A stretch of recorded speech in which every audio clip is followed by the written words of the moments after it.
마태복음 13에서 14장, 마태복음 13장. 그날 예수님은 집에서 나와 바닷가에 가서 앉으셨다. 너무 많은 궁정이 모여들므로 예수님은 배에 올라 앉으시고 그들은 물가에 서 있었다. 그때 예수님은 여러 가지 비유를 들어 그들에게 많은 것을 말씀하셨다. 한 농부가 들에 나가 씨를 뿌렸다. 그런데 어떤 씨는 길가에 떨어져서 새들이 와서 먹어버렸고 어떤 씨는 흙이 많지 않은 돌밭에 떨어져 흙이 깊지 않으므로 곧 싹이 나왔으나 해가 돋자 뿌리를 박지 못한 싹은 타서 말라버렸다.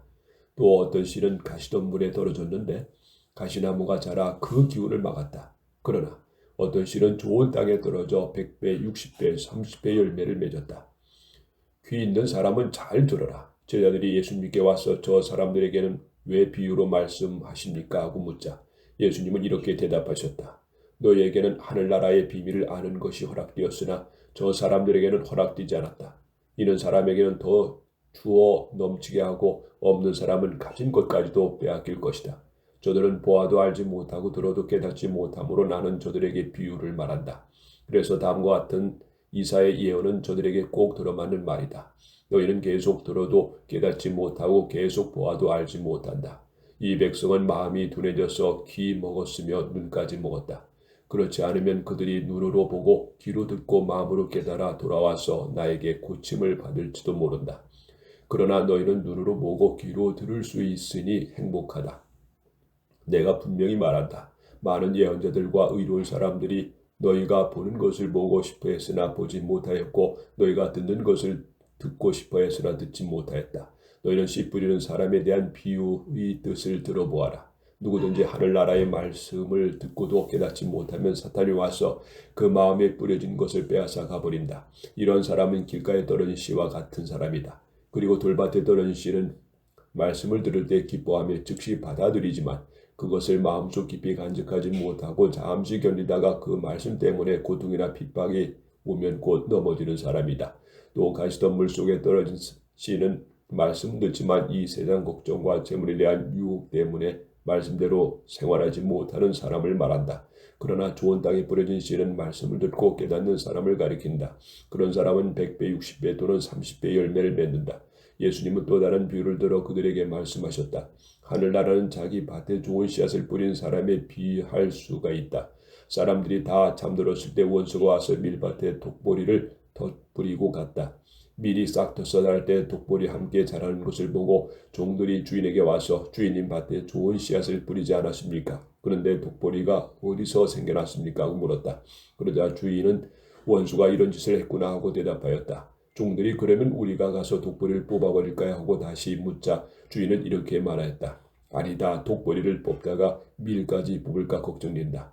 추수 때까지 둘 다 함께 자라도록 그냥 두어라.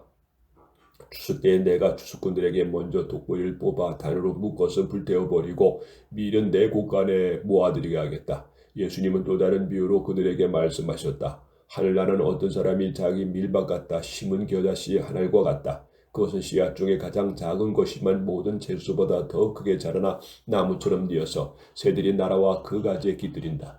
예수님은 또 다른 비유로 말씀하셨다. 하늘나라는 어떤 여자가 한 포대의 밀가루에 섞어 부풀게 하는 누룩과 같다. 예수님은 군중에게 이 모든 것을 비유로만 말씀하시고 비유가 아니면 아무것도 말씀하시지 않으셨다. 이것은 다음과 같은 예언자의 예언을 이루기 위해서이다. 내가 비유를 들어 세상의 창조될 때부터 감추어진 것을 말하겠다. 그 후 예수님이 군중과 헤어진 집에 들어가 있을 때 제자들이 와서 밭의 독보리 비유를 자세히 설명해 주십시오 하였다. 그래서 예수님은 그들에게 이렇게 대답하셨다. 좋은 씨를 뿌리는 농부는 나 그리스도이며 밭은 세상이다. 그리고 좋은 씨앗은 하늘나라에 속한 사람들이고 독보리는 악한 자에게 속한 사람들이다. 독보리를 뿌린 원수는 마귀이며 추수 때는 세상 끝날까지 추수꾼은 천사들이다. 그러므로 독보리를 뽑아 불에 불태우듯 세상 끝날에도 그렇게 할 것이다. 내가 천사들을 보내겠다. 그들은 죄 짓게 하는 모든 사람과 악을 행하는 사람들을 내 나라에서 모두 추려내어 불고동에 던져 넣을 것이다. 그러면 그 사람들이 어서 통곡하며 이를 갈 것이다. 그때 의로운 사람들은 아버지의 나라에서 해같이 빛날 것이다. 귀 있는 사람은 잘 들어라. 하늘나라는 밭에 숨겨진 보물과 같다.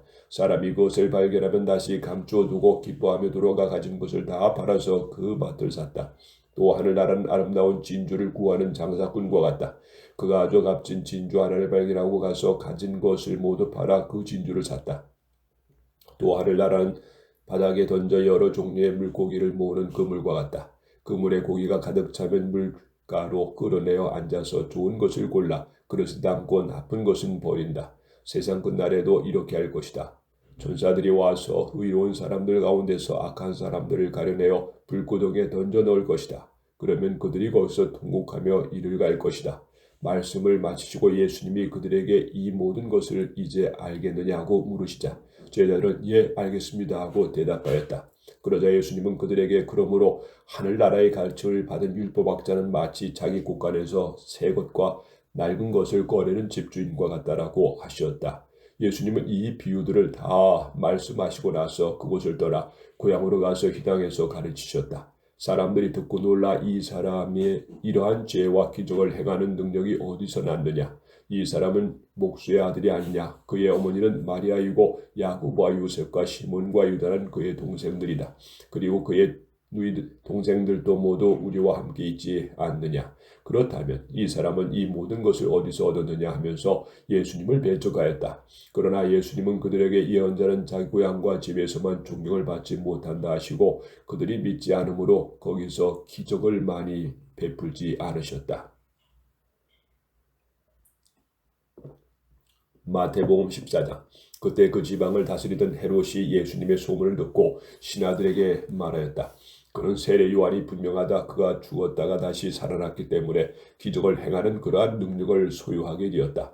헤롯이 전에 동생 빌립의 아내 헬로디아의 이로 요한을 잡아가둔 일이 있었다. 그것은 요한이 헤롯에게 당신이 그 여자와 결혼한 것은 잘못입니다 하고 말하였기 때문이다. 헤롯은 요한을 죽이고 싶었으나 많은 사람들이 요한을 예언자로 여기고 있었으므로 그들을 두려워하였다. 마침 헤롯이 생일에 헤로디아의 딸이 손님들을 앞에서 춤을 추어 헤롯을 기쁘게 하였다. 그러자 헤롯은 그녀가 요구하는 것을 무엇이든지 들어주겠다고 그녀에게 맹세하며 약속하였다. 그래서 그녀는 자기 어머니가 시키는 대로 세례 요한의 머리를 쟁반에 담아 제게 주십시오 하고 요구하였다. 왕은 몹시 괴로웠으나 자기가 한 맹세와 잔치자리에 앉아있는 손님들 때문에 그녀의 요구를 들어주라고 명령하고 사람을 보내 갇혀있는 요한의 목을 베어오게 하였다. 그리고 요한의 머리를 쟁반에 담아 소녀에게 주자 소녀는 그것을 자기 어머니에게 가져갔다. 요한의 제자들이 와서 시체를 가져다가 장사하고 예수님께 가서 이 일을 알렸다. 예수님은 이 말을 들으시고 혼자 배를 타고 조용한 곳으로 가셨다. 그러자 많은 사람들이 그 소문을 듣고 여러 마을에서 나와 걸어서 예수님을 따라갔다. 배에서 내린 예수님은 많은 군중을 모시고 불쌍히 여겨 병자들을 고쳐주셨다. 저녁때가 되자 제자들이 예수님께 와서 말하였다. 이곳은 벌판인데다가 날도 이미 저물었습니다. 사람들을 마을로 보내 각자 음식을 사 먹게 하십시오. 갈 것 없다. 너희가 저들에게 먹을 것을 주어라. 우리가 지금 가진 것이라고는 빵 5개와 물고기 2마리뿐입니다. 그것을 이리 가져오너라. 그러고서 예수님은 군중들을 풀밭에 앉히시고 빵 5개와 물고기 2마리를 받아들고 하늘을 우러러 감사기도를 드리신 다음 떼어서 제자들에게 주었다. 그래서 제자들은 그것을 군중들에게 나누어 주었다. 그들은 모두 실컷 먹고 남은 조각을 12광줄이나 거두었으며 먹은 사람은 여자와 아이들 외에 남자만 약 5,000명이었다. 예수님은 군중들을 돌려보내시는 동안 제자들이 서둘러 배를 타고 자기보다 먼저 건너편으로 가게 하셨다. 군중을 다 보내신 후에 예수님은 기도하시려고 혼자 산에 올라가셔서 날이 저물었을 때도 그곳에 홀로 계셨다. 그러나 배는 이미 육지를 떠나 상당히 멀리까지 갔는데 바람이 휘몰아치므로 파도에 시달리고 있었다. 새벽 4시쯤 되어 예수님이 바다 위를 걸어서 제자들에게 오셨다. 제자들은 예수님이 바다 위로 걸어오시는 것을 보고 무서워하며 유령이다 하고 소리쳤다. 그러자 예수님은 즉시 나다 무서워하지 말고 안심하여라 하고 말씀하셨다. 그때 베드로가 예수님께 주님이시거든 저를 물 위로 걸어오라고 하십시오 하였다. 예수님이 오너라 하시자 베드로가 배에서 내려 물 위로 걸어서 예수님을 향해 갔다. 그러나 그가 파도를 보고 무서워하다가 물에 빠져들어가자 주님 살려주십시오 하고 소리쳤다. 예수님이 즉시 손을 내밀어 그를 붙잡으시며 믿음이 적은 사람아 왜 의심하느냐 하시고 배에 함께 오르시자 바람이 멎었다. 그때 배에 있던 제자들이 예수님께 절하며 주님은 참으로 하나님의 아들이십니다 하였다. 그들은 바다를 건너 게네사렛 지방에 이르렀다. 그러자 그곳 사람들이 예수님을 알아보고 주변 지역에 다 연락하여 모든 병자들을 예수님께 데려왔다. 사람들은 예수님의 옷자락이라도 만지게 해달라고 간청하였으며 옷자락을 만진 사람은 모두 나았다.